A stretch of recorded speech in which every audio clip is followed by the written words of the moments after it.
নমস্কাৰ বন্ধু বান্ধৱীসকল, আজি আকৌ এবাৰ আপোনালোকৰ মাজলৈ কেইবান অসমীয়া সাধু লৈ আহিছো। আশা কৰিছো আপোনালোকে আজি এই ভিডিঅ'টো ভাল পাব। আজি 1 নম্বৰ সাধুটো হৈছে মই কথা ক'ব নোৱাৰো আৰু শুনিবও নোৱাৰো, নাই মোৰ চকু তথাপিও সকলোকে ভাল পথ দেখুৱাব পাৰো। কি বাৰু উত্তৰটো কোৱাচোন ভাবি চাই।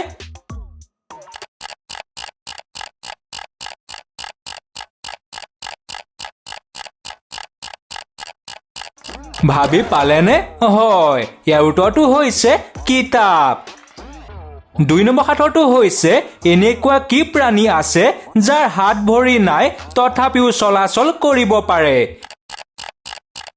এনেকুৱা কি প্ৰাণী আছে যাৰ হাত ভৰি নাই তথাপিও চলাচল কৰিব পাৰে?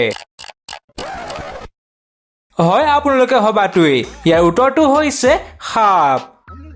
আজি 3 নম্বৰ সাধুটো হৈছে যিজনে দিয়ে তেওঁ নকয়, যিজনে লয় তেওঁ নাজানে, যদি কোনোবাই জানে তেওঁ নলয়। ক'ব পাৰিবনে উত্তৰটো কি?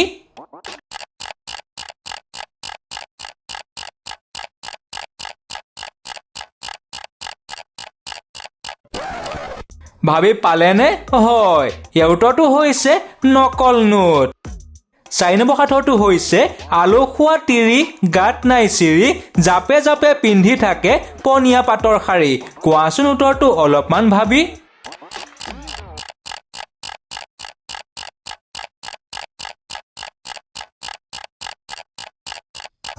ইয়াৰ উত্তৰটো হৈছে কলগছ। বাৰু আপোনালোকে ভাবিছিল নে? কমেণ্ট এটা কৰি জনাই দিব। 5 নম্বৰ সাধুটো হৈছে ভগৱান নহয় মই পলকতে যাওঁ, মুহূৰ্ততে মই ভবা ঠাইখন গৈ পাওঁ। কি বাৰু উত্তৰটো? ভগৱান নহয় মই পলকতে যাওঁ, মুহূৰ্ততে মই ভবা ঠাইখন গৈ পাওঁ। ভাবি পালেনে? হয়, ইয়াৰ উত্তৰটো হৈছে আমাৰ মনটো।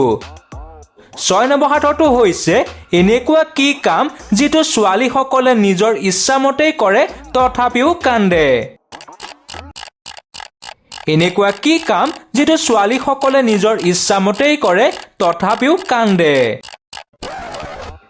ইয়াৰ উত্তৰটো হৈছে বিয়া হোৱা কাম, নহয়নে বাৰু? 7 নম্বৰ সাধুটো হৈছে পানীৰ দ্বাৰা শৰীৰৰ জন্ম, সূৰ্যৰ তাপে তাৰ জীৱন, ঠাণ্ডা বতাহেই মৃত্যুৰ কাৰণ। ভাবকচোন উত্তৰটো কি হ'ব পাৰে বাৰু? পানীৰ দ্বাৰা শৰীৰৰ জন্ম, সূৰ্যৰ তাপে তাৰ জীৱন, ঠাণ্ডা বতাহেই মৃত্যুৰ কাৰণ। ইয়াৰ উত্তৰটো হৈছে ঘাম। 8 নম্বৰ সাধুটো হৈছে এনেকুৱা কি জাহাজ আছে যিখন জাহাজৰ 4টা ভৰি থাকে। কোৱাচোন উত্তৰটো ভাবি।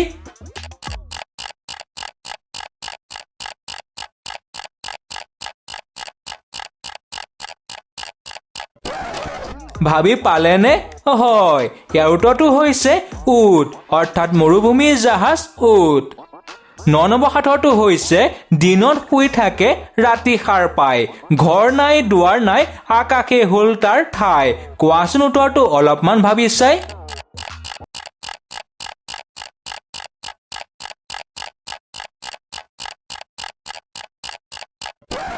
ভাবি পালেনে? হয়, ইয়াৰ উত্তৰটো হৈছে তৰা। 10 নম্বৰ সাধুটো হৈছে ভৰিয়ে কৰে লটং পটং, হাতে কৰে পোন, তপৰাই কোৱাচোন সেয়ানো কোন হয়? ভৰিয়ে কৰে লটং পটং, হাতে কৰে পোন, তপৰাই কোৱাচোন সেয়ানো কোন হয়? হয়, আপোনালোকে ভবাটোৱেই। ইয়াৰ উত্তৰটো হৈছে চাইকেল। আজি 11 নম্বৰ সাধুটো হৈছে এনেকুৱা কি কেছ কেতিয়াও আদালতলৈ নাযায়। এনেকুৱা বাৰু কি কেছ যি কেছ কেতিয়াও আদালতলৈ নাযায়? বন্ধু বান্ধৱীসকল, আমাৰ চেনেলটো ছাবস্ক্ৰাইব আৰু ভিডিঅ'টো লাইক কৰি দিব। ধন্যবাদ। হয় বন্ধু বান্ধৱীসকল, ইয়াৰ উত্তৰটো হৈছে চাবোন কেছ, নহয়নে বাৰু? আজি 52 নম্বৰ সাধুটো হৈছে সেইটো কি যিটো গৰমৰ দিনত গৰম বুলি কয় আৰু ঠাণ্ডাৰ দিনতো গৰম বুলিয়ে কয়। ইয়াৰ উত্তৰটো আপোনালোকে কমেণ্ট এটা কৰি জনাই দিব। তেনেহ'লে আজিলৈ ধন্যবাদ।